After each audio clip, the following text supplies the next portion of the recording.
Hey everyone, it's Jeremy Video Productions. I'm in Durham again, city of, and I thought I'd do another little tutorial for you guys.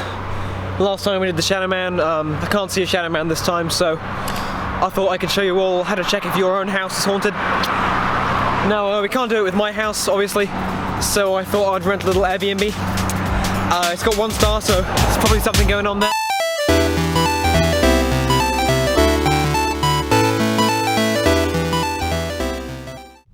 So here we are at the house, the B&B. Just gonna go right on in.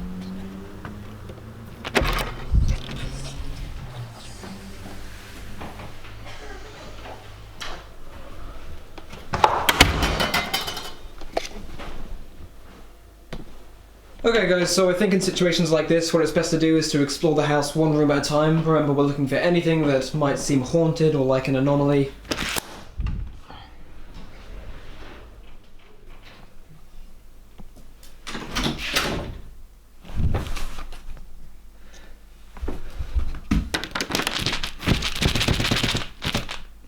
Okay, so it appears the door has locked behind us, and that is a pretty common sign of ghost activity actually. Luckily I do always bring with me, and you should too, this master key should be able to open any door that we need. If we...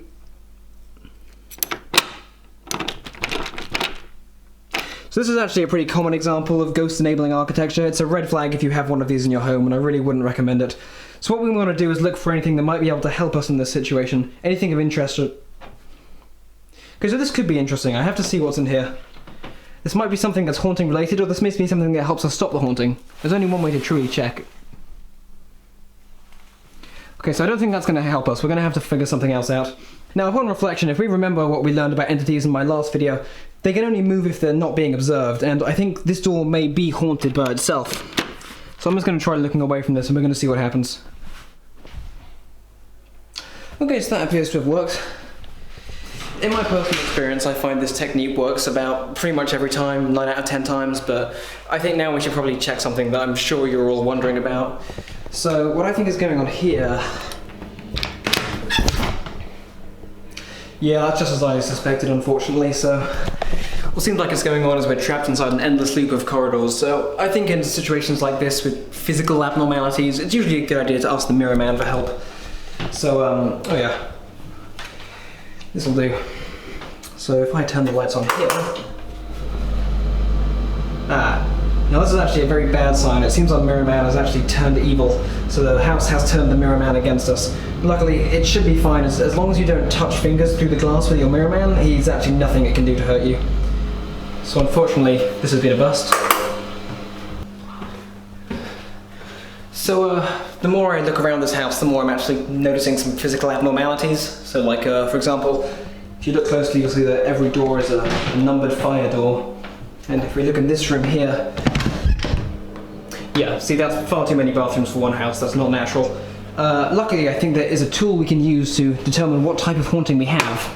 So I'm just going to put a common item, for example, a Pritt stick, in this room. It doesn't have to be a Pritt stick. You could use any item you want, but I like to use a Pritt stick. Now, if we open this door again, we'll see how the room has interacted with the Pritt stick. Yes, and the Pritt stick is now a large whisk. So this is actually emblematic of a very specific type of ghoul known as a screaming ghoul, and there might actually be something we can do about that. So, unlike the last entity we looked at on this channel, the screaming ghoul actually isn't a metaphor. It's more of an analogy. So what we're going to have to do is fix some real-world systemic problem. So, okay, so I see the ghoul right there, so what I'm actually going to do real quick is I'm going to unfollow Jamie Oliver on Twitter. And now if I do that... Yeah, so the screaming ghoul is now gone, and just to be sure...